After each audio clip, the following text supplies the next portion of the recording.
This is summary video of Unit 5 KNC 501 Constitution of India Law and Engineering.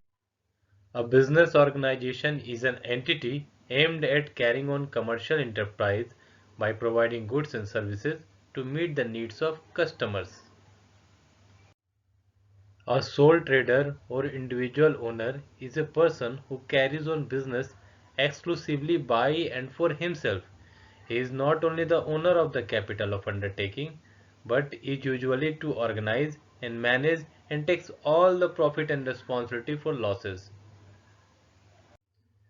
Characteristic of sole traders: individual initiative, unlimited liability, management and control by sole trader himself, high motivation for him, privacy is maintained. Merits of sole traders: ease of formation and dissolution of the company, simplicity of operation, flexible management, sole claim and profit, favorable credit standing, tax advantage.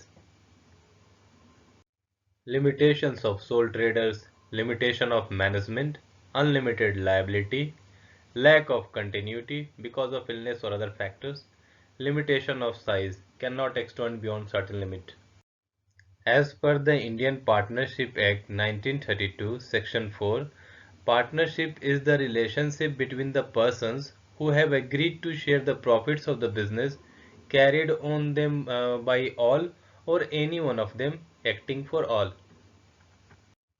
Features of partnership: more than one person's, profit and loss is shared by partners, contractual relationship among the partners, existence of lawful business, utmost good faith and honesty among the partners, unlimited liability, restriction on transfer of share, principal agent relationship.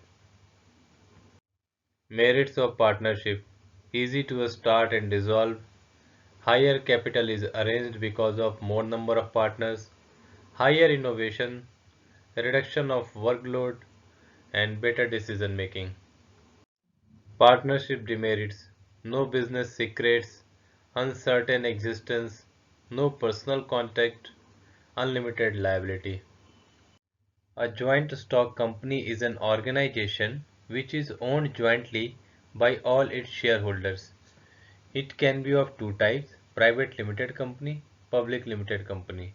It has separate legal entity, it is perpetual in nature, it has transferable shares. The Company Act 2013 is an act of Parliament of India on Indian company law, which regulates incorporation of company, responsibilities of company, directors, dissolution of company. The 2013 Act is divided into 29 chapters containing 470 sections as against the 658 sections in the Company Act of previous version 1956. Features of the Company Act 2013: it insists on appointing a minimum one female director on the company's board. The Act requires companies in a specific class to spend a specified amount in CSR, corporate social responsibility. This Act lends more power to shareholders wherein their approvals are required for numerous important transactions. Formation of a company.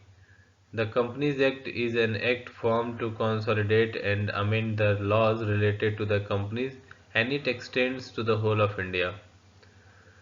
Under the Companies Act 2013, a company may be formed for any lawful purpose by 7 or more members to incorporate a public company and 2 or more members for a private company, and by a single person as one person company.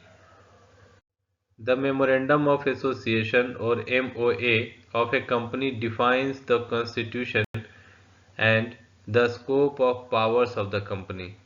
MOA is the foundation on which company is built.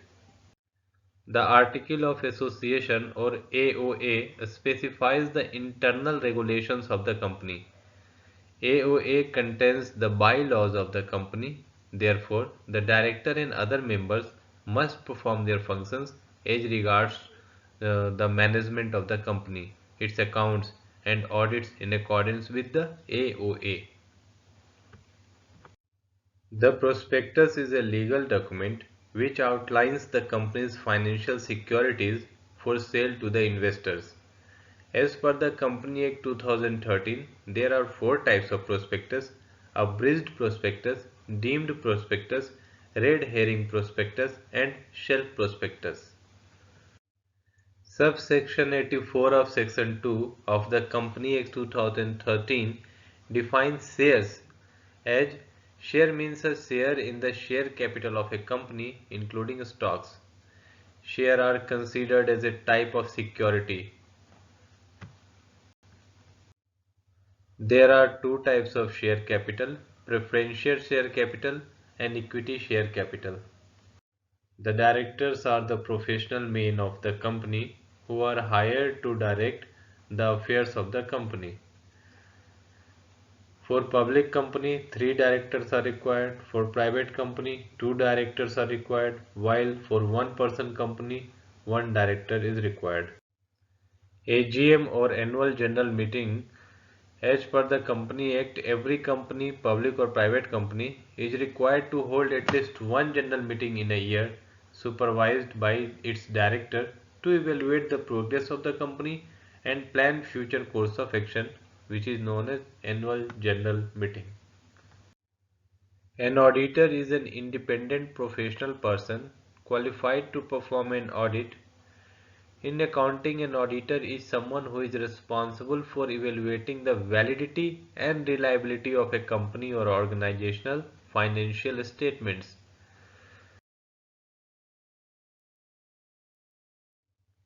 Winding up is the mean by which dissolution of a company is brought about and its assets are realized and applied in the payment of its debt.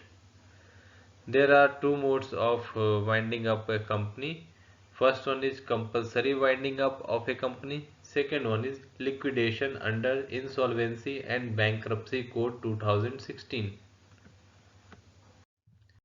Engineers can play the role in e-governance by providing privacy and security, authentication, interoperability, accessibility. Other roles of engineers in e-governance could be developing infrastructure for IT sector, improving the IT literacy among Indians, minimizing the digital divide among Indians, and minimizing the cost of IT services. Reformed engineering serving at union and state level is required because of following reasons like self-reliant nation, better productivity in India, cost effectiveness, more adaptability, and boosting manufacturing sector. Role of IT professionals in judiciary. IT professionals' role is useful in the area like text creation, storage and retrieval, improved access to the law, recording of court proceedings, case management and producing data for administrative purposes, continuing education and communication. Secession in India typically refers to state secession, which is withdrawal of one or more states from the Republic of India, like we see the case in Northeast in Khalistan and Kashmir. Similarly, land alienation has given birth to several allied problems among the tribals, that is, increased poverty among the tribals, decreased the occasion of employment, migration of tribals, exploitation of tribal laborers, etc.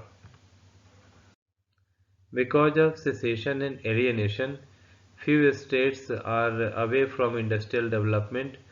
They are having problems like poor infrastructure, inadequate electricity supply, violence and extortion, shyness of capital due to high cost of production, vulnerability of the region, lack of entrepreneurial motivation on the part of the local people, low level of public sector investment, etc. Like, share and subscribe. Thank you.